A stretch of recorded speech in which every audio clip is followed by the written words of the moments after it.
G'day and welcome back to Mathematics. Today we are finishing off the Trigonometry series for Advanced and Standard Mathematics, looking at radial surveys and trigonometry, looking at a few HSC questions, starting off with a bit of a milder one and then middle tier one, and then finishing off with a really challenging question that will hopefully get the blood pumping to your brain.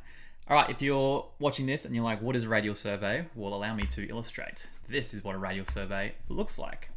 It's basically a diagram of a field where the corners of the fields are given in terms of true bearings. So in this case, we have a sort of quadrilateral field, and this corner over here labeled B is 110 meters away, and it's on a bearing of 51 degrees. That means from this north line, rotating clockwise to this line here is going to take 51 degrees. If we were looking at this one over here, 300, that means that from this line, if we started at north and we rotated clockwise, it would take us 300 degrees to be on this line from O to A. So usually these involve a healthy amount of trigonometry, usually a bit of sine rule and a lot of the cosine rule, and quite often the area formula as well. So a little bit of everything as a bit of a review for the trig topic. So yeah, these are really good study and they're very prevalent in HSC exams. So hopefully this will help you boost your band in this year's HSC. So let's dive into the first example. This one comes to us from the 2014 HSC. It's a band 4-5 level. We have a radial compass survey of a sports center shown in this diagram, which is about to become larger, don't worry. Starting off, we've got 3 parts, a 1 mark, a 2 mark, and a 3 mark. So 6% of the exam is just in this one question. Starting off with question A, show the size of angle AOB is 114 degrees. Okay, well, let's think. AOB is from here to here to here. Okay, so we're going to split this angle into 2 sections. First section I'm going to call A, just here, and the second section is B, just here. Now, if we can figure out what A and B are and put them together, hopefully we should get 114 degrees. And it's only 1 mark because they've given us the answer. We just need to show the working to get towards that answer. So starting off with angle B, we can see that the corner capital B over here is on a bearing of 074 degrees. That means from north, clockwise to this line here is going to be 74 degrees. Apparently I'm starting with A. All right, let's do that. A over here, looking at the line from O to A, which is 320 degrees. Now from north, all the way back around to north is going to be a full lap, which is 360 degrees. So if around to this line here is 320 degrees, the leftover to get from this line back to north is from 320 to 360, which is 40 degrees. And then like I said over here, the B is just a rotation of 74 degrees. And so if we combine A and B, we do 40 plus 74, and would you believe we get the target required, which is 114 degrees. Easy peasy, 1 mark to start us off. Now that's meant to help a lot with part B, which is now find the length of the boundary AB, which is this dotted line just here, and we're going to calculate this to the nearest meter. Now I've marked on the diagram, we now know from part A that this angle is 114 degrees, and let's consider this triangle up here, okay, highlighted in red. In this triangle, we have an angle, and we have 2 sides next to that angle, and we're trying to find the side across here, okay? So, because we don't have a right angle, we are not using any right angle trigonometry, aka SOHCAHTOA, that's off the cards. If we had 2 angles to work with, we could be doing the good old-fashioned sine rule, but when you have an angle and 2 sides next to it and you're trying to find the third side, what you want to use is the cosine rule. So we're going to call this x, and to find this, we're going to use the cosine rule. If you're forgetful, this is on the reference sheet. You just got to know what you're looking for. And now C is going to be the x distance that we are trying to find, or AB, whatever you want to call it. A and B are the 2 sides 287 and 211, and capital C is the angle between them, which is 114 degrees. If this formula makes no sense to you, I would recommend watching my cosine rule and sine rule videos first to really understand this lesson better. Okay, so subbing into our formula, we have c squared is now x squared, we have 211 squared, 287 squared, and then we're taking away 2 times 211 times 287 times cos 114. Now, before we put this into a calculator, this expression on the right-hand side would evaluate x squared, but we don't want to find x squared, we want to find x. So the best thing to do now is to use a square root and go from x squared to x. So typing this into my calculator, I'm just going to put it inside the square root straight away and get my answer in one nice and easy line. Okay, so by all means, have a go at typing this into your calculator and maybe pause the video and see if you get the same answer as me, which is about 420 degrees, which is, one of the top 5 funniest numbers in maths. So it's good to see it back again. If you didn't get 420, check your working out or check what mode your calculator is in. If it's not in degrees mode, it will be giving you a completely wrong answer. So just double check that. But there we go, there's 2 marks done. The length of x or AB to nearest meter is 420 meters. Okay, now moving on to the harder part, which is part C for 3 marks. Find the area of triangle AOB in hectares, correct to 2 significant figures. So where is triangle AOB? Well, we've already got it highlighted. It's the red one once again, AOB. Now to find the area of a triangle, if we had a right angle, we could use half times base times height, like you were taught in year 7 or 8. But because we are in year 12 now, we use a different area formula for a triangle, and it looks like this: half AB sine C. This is the area formula that you use when you know two sides, A and B, and you know the angle between them, which is capital C. So this question is perfectly set up to use this formula. So once again, setting A to be 287, setting B to be 211, and capital C to be 114 degrees. If we substitute into our formula, we get a half times 211 times 287 times sine 114. This gives us a very big number. It's about 27,660.78 square meters. And the reason this is a 3-mark question is because there's a fair bit more work to do here. We need to turn this into hectares, and we need to round correctly to two significant figures. Okay, now hectares used to be on the reference sheet. So now if they're asking about hectares, there's a good chance they're going to remind you in the question that 1 hectare is equal to 10,000 square meters, but they don't have to remind you of that. So it's definitely worth knowing. If you are a high achieving standard math student, you should know that 1 hectare is 10,000 square meters. It's worth memorizing. So to go from square meters to hectares, all we need to do is divide by 10,000. So taking my answer here in blue and dividing it by 10,000 turns into about 2.766, etc. hectares. And then to finish off the question, we want to round to two significant figures. So we want to stop at the 7, okay? The 2 is the first, the 7 is the second significant figure. Because the next number is a 6, that's going to round us up to 2.8 hectares for our correct answer for two sig figs in hectares. And there we go. So just a simple formula equation, but yeah, had to know what hectares was and had to know how to use significant figures. So again, this is the easier one. The next two are a bit more spicy. Moving on to example 2 now. Okay, for example 2, this one's a bit more recent. It's from the 2021 HSC, and it is a band 5 level question. We have the diagram down there, which will be magnified shortly, but we have triangle COB down here, shaded in gray, has an area of 466 square meters. Find the size of the acute angle COB, which is just inside here, to the nearest degree. Okay, let's get into it. Let's make it a little bit bigger. Beautiful. Okay, now with the last question, we had the side, the angle, and the side, and we were using the area formula to find the area. This question is more challenging because it's asking us to work backwards. It's given us the area. It wants us to use the same area formula again, but we want to work backwards and figure out what the angle is. So let's call that angle. Let's look at this triangle here. We'll call this angle theta for the purpose of our working out. And then the two sides next to it are going to be A and B. Doesn't matter which is which. You can say 28 is A or B. It's not going to make any difference. So applying our area formula once again, this time we know what the answer is. We know the left-hand side for capital A needs to be 466.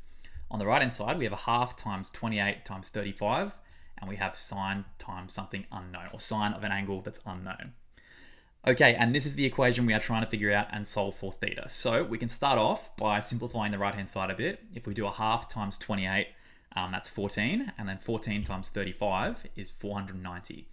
So this is the same equation, just a little bit simplified. And now because we're trying to get theta by itself, first thing we're going to do is get rid of this 490. Now the 490 is multiplying with the sine theta. So to get rid of it and move it across to the other side, we are going to have to divide by 490. So 466 divided by 490 looks like this. It's just a fraction. And now the sine theta is by itself. Okay, and now the last step to get our 2 marks is we want to go from sine theta and figure out what theta is. So to get rid of the sine, we use inverse sine, which on my calculator is shift sine. It looks like this, sine -1, whatever you want to call it. Shift sine, inverse sine of 466 over 490. Chuck it into the calculator, make sure you're in the right mode, and you should get an answer of roughly 72 degrees answered to the nearest degree. Okay? For any question like this, it's always worth checking the question and making sure that your answer is rounded correctly, because it's a really, really lame way to lose 1 mark when you've done all the right steps. And unfortunately in the HSC, there are no half marks. Either you get it or you don't. In this case, you can get 1 mark, but I mean, you can't get 1.5. You know what I mean? Okay, so that's part A. A little bit of a hectic backwards formula question. Moving on to part B. All right, a farm wants to put a fence around the triangle DOC, which is shown here. They've already sort of highlighted it for us, the black triangle. Find the length of fencing required, give you your answer in meters, correct to 1 decimal place. Okay, so we found a length on our radial survey in the previous example by using the cosine rule. Now, we're going to apply a similar strategy here, but to use the cosine rule, we need to figure out what the angle is between these two sides. Okay, so first of all, to figure out this angle, we need to work with our bearings. So let's think about this one here. If this is 150 down here, B is 150. So from north all the way around to that line, that's 150. If we want to find the bearing of C, oh my God, I need to cough, sorry. Pardon me. If we want to find the bearing of C, all we need to do is take that 150 and then add on the extra 72 degrees that we just found in part A.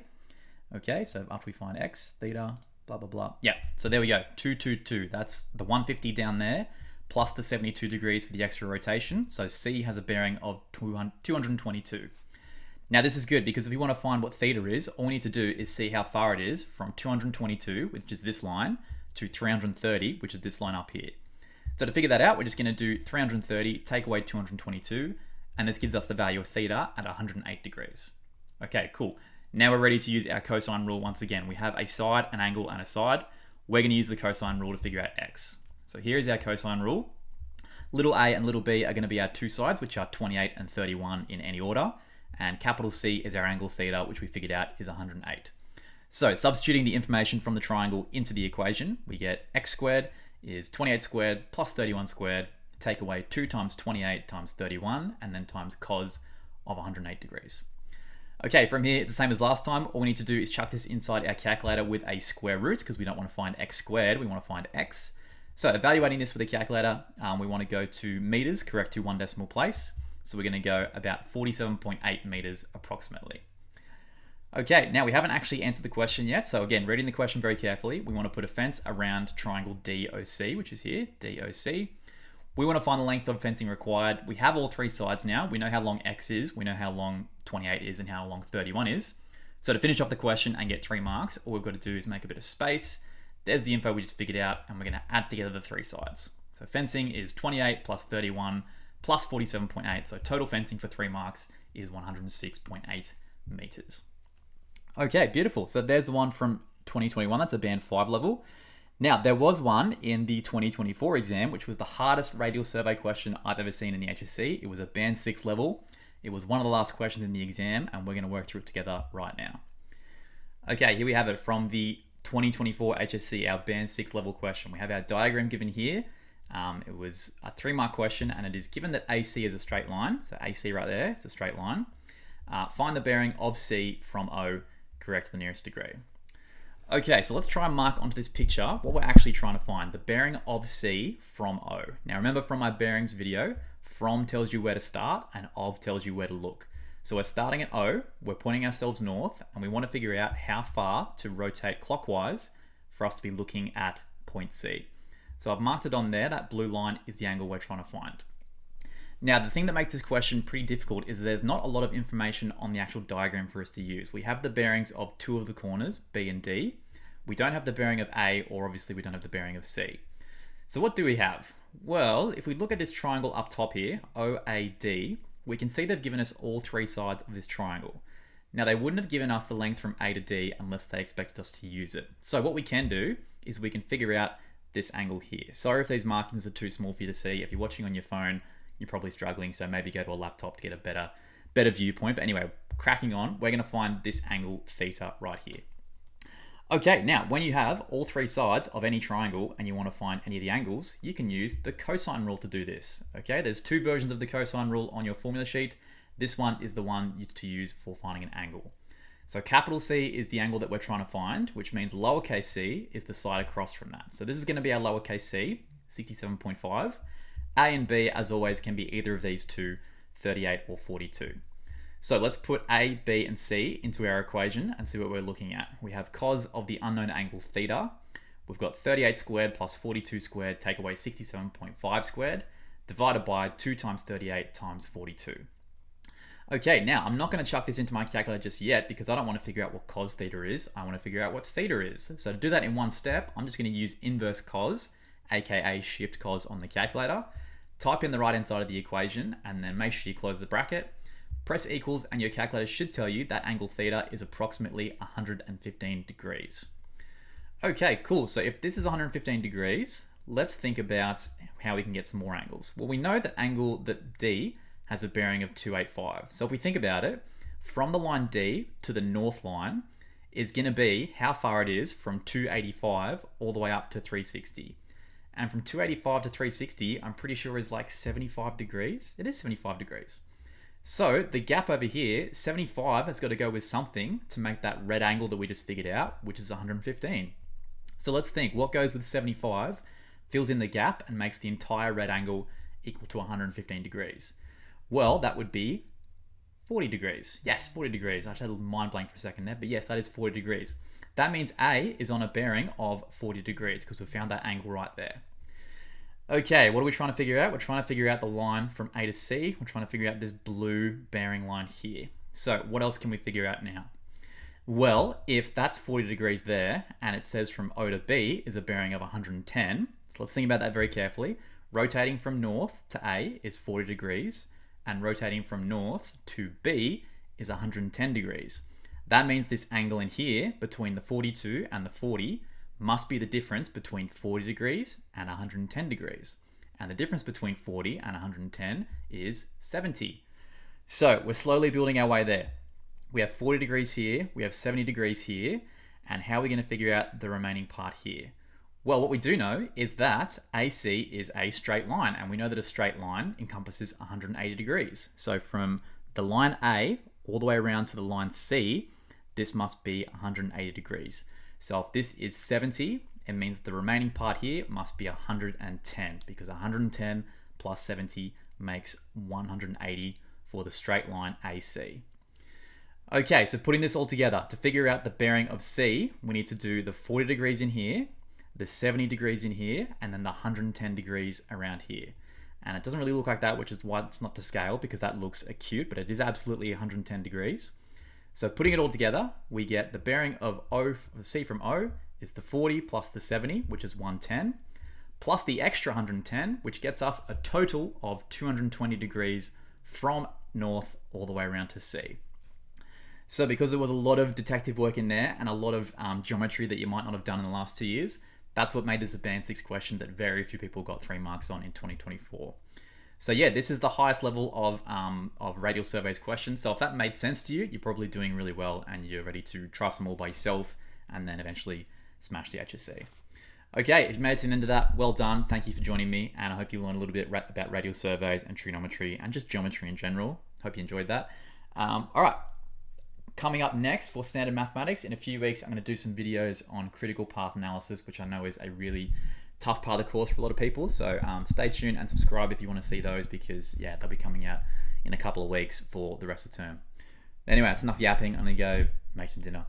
Thanks for watching. See you guys next time. And yeah, bye for now. Not forever, as always.